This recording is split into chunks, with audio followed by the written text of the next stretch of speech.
ನಮಸ್ಕಾರ ಕನ್ನಡಿಗರೇ, ನಾನು ನಿಮ್ಮ ಕಿಟ್ಟು ಫ್ರಮ್ ವಿಲೇಜ್ ಕನ್ನಡಿಗ. ವಿಷಯ ಏನಂದರೆ,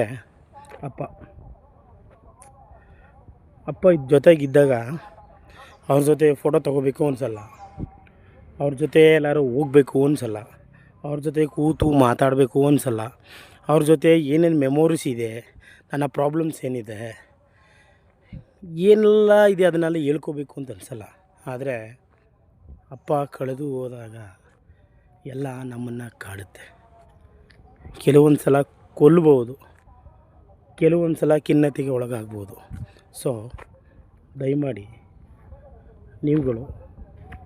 ನೀವು ಇರುವಷ್ಟು ದಿನ ನಿಮ್ಮ ತಂದೆ ತಾಯಿ ಜೊತೆ ತುಂಬ ಖುಷಿಯಿಂದ ಇರೋದನ್ನು ಕಲಿತ್ಕೊಳ್ಳಿ.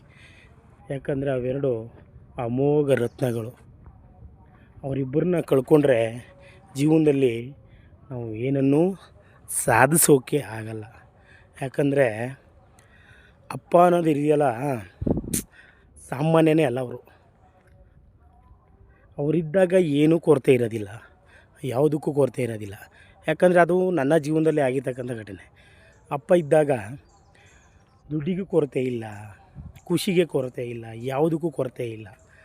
ಆಮೇಲೆ ಅಪ್ಪ ಕಳೆದು ಹೋದ್ಮೇಲೆ ಗೊತ್ತಾಯಿತು ನನಗೆ, ಅಪ್ಪ ಎಷ್ಟೆಲ್ಲ ನಿಭಾಯಿಸ್ತಾಯಿದ್ರು, ಇಷ್ಟೊಂದು ದೊಡ್ಡ ವ್ಯಕ್ತಿ ಇಷ್ಟನ್ನೆಲ್ಲ ಹೇಗೆ ನಿಭಾಯಿಸ್ತಿದ್ರು ಅನ್ನೋದು ನನ್ನ ಅರಿವಿಗೆ ಆವಾಗ ನನಗನ್ನಿಸಿದ್ದು, ನಾನು ಭಾಳ ದೊಡ್ಡ ತಪ್ಪು ಮಾಡಿದೆ.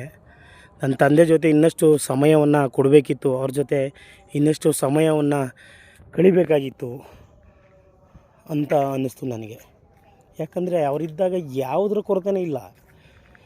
ಒಂದು EMI ಪ್ರಾಬ್ಲಮ್, ನನಗೆ ಯಾವ EMI ಸಮಸ್ಯೆ ಇರಲಿಲ್ಲ, ದುಡ್ಡಿನ ಕೊರತೆ ಇರಲಿಲ್ಲ, ಮನೆ ಕಡೆ ಏನು ಎತ್ತ ಅಂತ ಒಂದು ಕೇಳ್ತಾನೆ ಇರಲಿಲ್ಲ. ನನ್ನ ಪಾಡಿಗೆ ನಾನು ಕೆಲಸ ಮಾಡ್ಕೊಂಡು ಸುಮ್ಮನೆ ಸಿಟಿಲಿದ್ದೆ. ಆದರೆ ಅಪ್ಪ ಹೋದ್ಮೇಲೆ ಗೊತ್ತಾಯಿತು, ಮನೆ ಜವಾಬ್ದಾರಿ ನಿಭಾಯಿಸೋದು ಸಾಮಾನ್ಯನೇ ಅಲ್ಲ ಅಂತ. ಸೊ ದಯಮಾಡಿ ನೀವು ಇರೋಷ್ಟು ದಿನ ನಿಮ್ಮ ತಂದೆ ತಾಯಿ ಜೊತೆ ಖುಷಿಯಿಂದ ಇರಿ, ಅವ್ರಿಗೆ ತುಂಬ ಟೈಮ್ ಕೊಡಿ, ಸರಿನಾ? ಯಾಕಂದರೆ ಕಳೆದು ಹೋದರೆ ಆ ಮುತ್ತುಗಳು ಮತ್ತೆ ಸಿಗೋದಿಲ್ಲ. ಸೊ ಇರೋಷ್ಟು ದಿನ ನಿಮ್ಮ ತಂದೆ ತಾಯಿಗಳ ಜೊತೆ ಆರಾಮಾಗಿ ಖುಷಿಯಾಗಿ ಅವ್ರಿಗೂ ಸಮಯ ಕೊಟ್ಕೊಂಡು ನೀವು ಖುಷಿಯಾಗಿ ಕಳೀರಿ. Thank you.